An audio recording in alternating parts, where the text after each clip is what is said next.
BBC বাংলার সান্ধ্য অধিবেশন প্রবাহতে আপনাদের স্বাগত। আজ আপনাদের সাথে লন্ডন স্টুডিও থেকে আছি মানসী বড়ুয়া। বাংলাদেশের সর্বশেষ গুরুত্বপূর্ণ আপডেট সংবাদে আপনাকে স্বাগত। শুরুতেই সংবাদ শিরোনাম, পরে বিস্তারিত। প্রথমেই জানাবো আমাদের হাতে থাকা সর্বশেষ গুরুত্বপূর্ণ সবথেকে তাজা আপডেট সংবাদ। ভারত নির্বাচন বিশ্লেষণ করতে পারে, মতামত দেওয়ার অধিকার রাখে না বললেন রিজওয়ানা হাসান। ভারতকে সতর্কবার্তা দিয়েছে বাংলাদেশ। আসন্ন নির্বাচন নিয়ে ভারতের যে কোনো ধরনের মতামত বাংলাদেশ গ্রহণ করবে না বলে জানিয়েছে সরকার।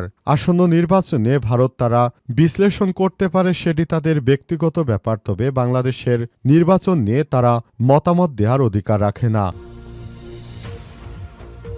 এরপর জানাবো, জামাতের আমির বললেন ৩৬টি জেলায় সরকারি মেডিকেল কলেজ করা হবে। বাংলাদেশ জামাত ইসলামের আমির এবং ১১ দলীয় জোটের প্রধান ডাক্তার শফিকুর রহমান বলেছেন, ১৬ বছরের পিলখানা হত্যা, জামাত বিএনপির নেতাকর্মীদেরকে হত্যা, আলেম ওলামা হত্যা সহ অপশাসন কায়েম করেছিল। ২৪শে জুলাই বিপ্লবের মাধ্যমে এই অপশাসনের হাত থেকে দেশবাসী মুক্তি পেয়েছে।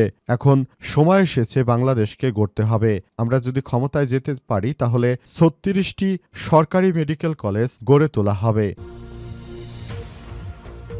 এদিকে বিএনপির সিনিয়র যুগ্ম মহাসচিব অ্যাডভোকেট রুহুল কবির রিজভী বললেন, জামাত ক্ষমতা এলে সবথেকে বেশি বিপন্ন হবে নারীরা।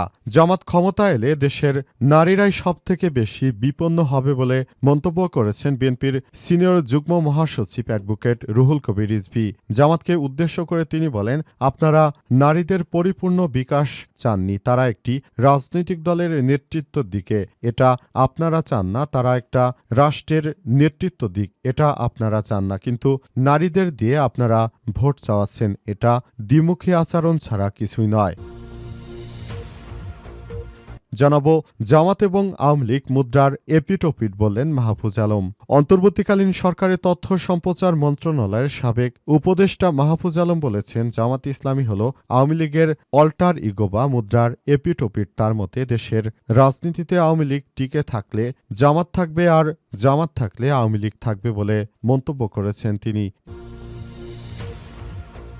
এবং সর্বশেষ জানাবো, টাকা পাচারের নতুন প্ল্যান তৈরি করা হচ্ছে অভিযোগ নাহিদ ইসলামের। সম্প্রতি একজন বিদেশ থেকে দেশে ফেরত এসে আবারও বাংলাদেশ থেকে কিভাবে টাকা পাচার করা যায় সেই বিষয় নিয়ে তিনি আবার নতুন করে প্ল্যান করছেন বলে জানিয়েছেন সাবেক উপদেষ্টা আসিফ মাহমুদ সজীব ভুঁইয়া এবং এনসিপির নেতা, এনসিপির দলীয় প্রধান নাহিদ ইসলাম। তিনি বলেছেন, তাকে আমরা ভালো মনে করেছিলাম, কিন্তু তার যে ধরনের পরিকল্পনা, আগামীতে বাংলাদেশকে আবারও দুর্নীতিতে চ্যাম্পিয়ন করবেন যদি ক্ষমতায় যেতে পারেন। এজন্য সবাইকে আগামী জাতীয় সংসদ নির্বাচনে দেখে শুনে বুঝে তারপর ভোট দিতে হবে। প্রিয় দর্শক, এতক্ষণ শুনছিলেন সংবাদ শিরোনাম, এবারে বিস্তারিত।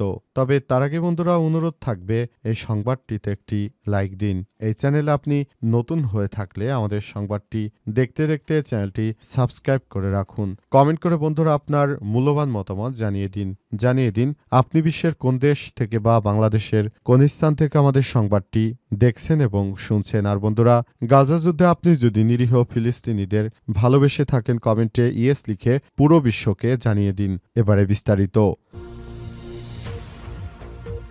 ভারত নির্বাচন বিশ্লেষণ করতে পারে, মতামত দেওয়ার অধিকার রাখে না বললেন রিজওয়ানা হাসান। আসন্ন নির্বাচনে ভারত তাদের বিশ্লেষণ করতে পারে, তবে মতামত দেওয়ার কোনো সুযোগ বা অধিকার রাখে না, দেশটি রাখতে পারে না বলে মন্তব্য করেছেন তথ্য উপদেষ্টা সৈয়দা রিজওয়ানা হাসান। এছাড়াও পতিত স্বৈরাচার ভোটের পরিবেশ নষ্টের চেষ্টা করলে সরকারের সেটি প্রতিহত করতে প্রস্তুত বলে জানিয়েছেন তিনি। আজ সচিবালয়ে সাংবাদিকদের সঙ্গে আলাপকালে উপদেষ্টা এসব কথা জানান। রিজওয়ানা হাসান আরও বলেছেন, পরিবেশ, বন ও জলবায়ু পরিবর্তন মন্ত্রণালয়, পানি সম্পদ মন্ত্রণালয় এবং তথ্য ও সম্প্রচার মন্ত্রণালয়ের উপদেষ্টার দায়িত্ব রয়েছেন।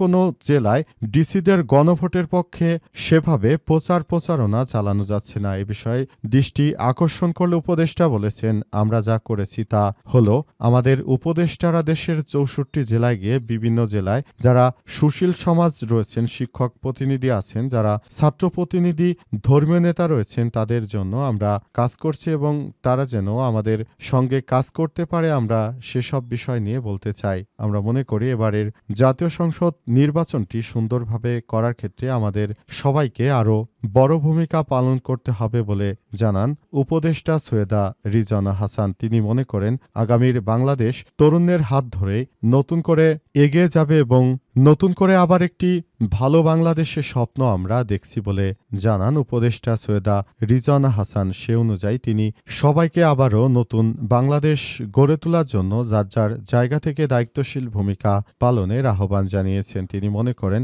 আগামীর বাংলাদেশ যেন কেউ কোনো ধরনের নাশকতা করতে না পারে, সেজন্য আমাদেরকে আরও বেশি সচেতন হতে হবে। জামাতের আমির বললেন ৩৬টি জেলায় সরকারি মেডিকেল কলেজ করা হবে। বাংলাদেশ জামাত ইসলামের আমির এবং ১১ দলীয় জোটের প্রধান ডাক্তার শফিকুর রহমান বলেছেন ১৬ বছর পিলখানা হত্যা, জামাত নেতাকর্মীদের হত্যা, আলেম ওলামা সহ যাদেরকে হত্যা করা হয়েছে ২৪শে জুলাইয়ের মাধ্যমে, যাদেরকে হত্যা করা হয়েছে এবং যাদের অপশাসনে বাংলাদেশটা এতদিন ধরে অনেক দুঃখ দৈন্য পাড়ি দিয়ে এসেছে, এখন সময় এসেছে এদের বিরুদ্ধে আমাদের এই কর্মসূচি এগিয়ে নিতে হবে বলে জানিয়েছেন বাংলাদেশ জামাত ইসলামের আমির ডাক্তার শফিকুর রহমান। তিনি মনে করেন আগামীর বাংলাদেশ হবে ন্যায় ইনসাফের বাংলাদেশ এবং এই বাংলাদেশে আর কোনো হানাহানি মারামারি থাকবে না। যে বাংলাদেশটা আমরা গড়ে তুলতে চাই, এই বাংলাদেশটাকে গড়ে তোলার জন্য আমাদের অবশ্যই যার যার জায়গা থেকে আরও সচেতনতামূলক বৃদ্ধি করতে হবে বলে জানিয়েছেন বাংলাদেশ জামাত ইসলামের আমির ডাক্তার শফিকুর রহমান। তিনি আরও বলেন যে আগামী জাতীয় সংসদ নির্বাচনে আমরা যদি ক্ষমতায় যেতে পারি তাহলে আমরা অবশ্যই আরও ভালো কোনো কিছু করব বলে জানিয়েছেন এবং সেখান থেকে তিনি সবাইকে উদ্দেশ্য করে বলেছেন যে এবার জাতীয় সংসদ নির্বাচনে আমরা যদি ক্ষমতায় যেতে পারি তাহলে আমরা আরও ৩৬টি মেডিকেল কলেজ হসপিটাল তৈরি করব, যেগুলোর মধ্য দিয়ে সারা বাংলাদেশের মানুষ যেন ফ্রিতে সরকারি সুযোগ সুবিধা এবং চিকিৎসা নিতে পারে, এমন ব্যবস্থার কথাই জানিয়েছেন বাংলাদেশ জামাত ইসলামের আমির ডাক্তার শফিকুর রহমান এবং সে অনুযায়ী তিনি নেতাকর্মীদেরকে সেভাবেই প্রস্তুতি নেওয়ার জন্য আহ্বান জানিয়েছেন। ডাক্তার শফিকুর রহমান আরও মনে করেন নতুন বাংলাদেশ গড়ে তুলতে হলে অবশ্যই আমাদেরকে আরও বেশি সতর্ক থাকতে হবে এবং কাজ করতে হবে। সে অনুযায়ী পুরো বাংলাদেশটা আমাদেরকে নতুন বাংলাদেশ হিসেবে গড়ে তুলতে হবে বলে জানান তিনি এবং নতুন বাংলাদেশ গড়ে তোলার মধ্য দিয়ে তিনি বাংলাদেশটাকে সুন্দর একটি পরিবেশের মধ্য দিয়ে আবারও ভবিষ্যতের দিকে এগিয়ে নিয়ে যেতে চান বলে জানিয়েছেন তিনি এবং নতুন বাংলাদেশ গড়ে তোলার জন্য এখন যে সুযোগ পেয়েছে জামাত ইসলাম সেটিকে যথাযথভাবে ব্যবহার করে বাংলাদেশের মানুষের জন্য কাজ করার যে সময় এসেছে সেটাকে সঠিকভাবে মূল্যায়ন করতে চান বাংলাদেশ জামাত ইসলামের আমির ডাক্তার শফিকুর রহমান এবং সে অনুযায়ী তিনি নেতাকর্মীদেরকে সেভাবে চলার জন্য নির্দেশনা দিয়েছেন যাতে করে একটি সাম্যের নৈতিক বাংলাদেশ গড়ে তোলা যায়। সেটি হচ্ছে বাংলাদেশ জামাত ইসলামের আমিরের স্বপ্ন। সেই স্বপ্ন নিয়ে তিনি বাংলাদেশটাকে এখন সাজাতে চান। জামাত ক্ষমতা এলে সবথেকে বেশি বিপন্ন হবে নারীরা, বললেন রুহুল কবির রিজভী।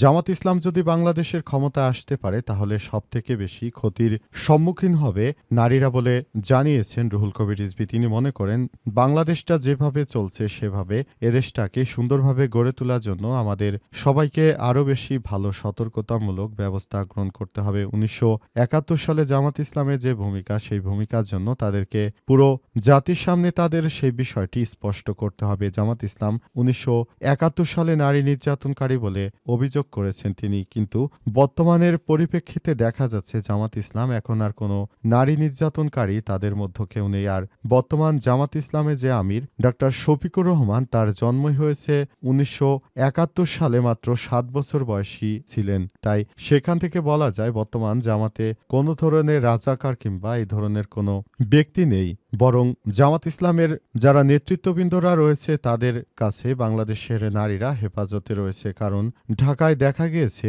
জামাত ইসলামের নারী কর্মীদের উপর বিএনপির সন্ত্রাসীরা রামদা দিয়ে আঘাত করেছে, এমন অভিযোগও পাওয়া গেছে। এই ঘটনার পর সবাই যার যার জায়গা থেকে আরও বেশি সতর্ক অবস্থানে রয়েছে এবং তারা মনে করে আগামীর জাতীয় সংসদ নির্বাচনে অবশ্যই জামাত ইসলামকে একটিবার সুযোগ দেওয়া উচিত। কিন্তু বিএনপির পক্ষ থেকে তাদেরকে বলা হচ্ছে যে তারা ১৯৭১ সালে তাদের ভূমিকা খুবই খারাপ। তারা ১৯৭১ সালে এদেশের নারীদের অনেক হয়রানি করেছে, তাদেরকে পশ্চিম পাকিস্তানের সেনাবাহিনীর সদস্যদের হাতেও তুলে দেওয়ার মতো ঘটনা ঘটেছে। সুতরাং এখন সময় এসেছে এসব বিষয় নিয়ে সবাইকে সচেতন হতে হবে।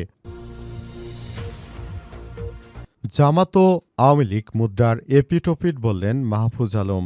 অন্তর্বর্তীকালীন সরকারের সাবেক তথ্য সম্প্রচার মন্ত্রণালয়ের উপদেষ্টা মাহফুজ আলম বলেছেন, জামাত ইসলাম এবং আওয়ামী লীগ মুদ্রার এপিটোপিট। তিনি বলেন, আওয়ামী লীগও যেমন এদেশে জামাত ইসলামও তেমন, অর্থাৎ এই দুই দলের মধ্যে কোনো পার্থক্য নেই। তারা একবার এই দল, আরেকবার ওই দল। 1971 সালে তাদের যে ভূমিকা ছিল এদেশে, তারা একসময় আওয়ামী লীগের সঙ্গে থেকে আন্দোলন সংগ্রাম করেছে, আবার তারা বিএনপিকে সঙ্গে নিয়ে আন্দোলন সংগ্রাম করেছে, কিন্তু একবারও তারা নিজেদের মতমতো এই দুটি দলকে পায়নি বলে নিজেরা সবসময় প্রোপাগান্ডার আশ্রয় নিয়েছে বলে জানিয়েছেন উপদেষ্টা মাহফুজ আলম। তিনি মনে করেন, আগামীর জাতীয় সংসদ নির্বাচন হবে সবার থেকে ভালো ও সুন্দর একটি নির্বাচন এবং এই নির্বাচনের মধ্য দিয়ে আমাদের সবাইকে কাজ করতে হবে। আমরা মনে করি এবারের বাংলাদেশটা সুন্দরভাবে গড়ে তোলার জন্য আমাদের সবাইকে যার যার জায়গা থেকে আরও দায়িত্বশীল ভূমিকা পালন করতে হবে। পুরো বাংলাদেশের মানুষ এখন মনে করে পুরো বাংলাদেশটাকে সুন্দরভাবে গড়ে তোলার জন্য সবাইকে আরও বেশি দায়িত্বশীল ভূমিকা পালন করতে হবে। তবে জামাত বা আওয়ামী লীগ এদের কথায় কেউ যেন এদেশটা আবারও ধ্বংস না করে। দেশের মানুষ এখন যে পরিস্থিতির মধ্যে রয়েছে, এই পরিস্থিতি থেকে উত্তরণের জন্য অবশ্যই জাতীয়তাবাদী দল বিএনপিকে ভোটদানের মধ্য দিয়ে আরও সবাইকে একটা ভালো অবস্থানে যাওয়ার জন্য আহ্বান জানিয়েছেন তিনি। এবং তিনি মনে করেন আগামীর বাংলাদেশ জাতীয়তাবাদী দল বিএনপি ক্ষমতায় আসবে বলে মনে করেন উপদেষ্টা, সাবেক এই উপদেষ্টা, এবং সে অনুযায়ী তিনি সবার কাছে বিএনপির পক্ষ থেকে ভোট চেয়েছেন।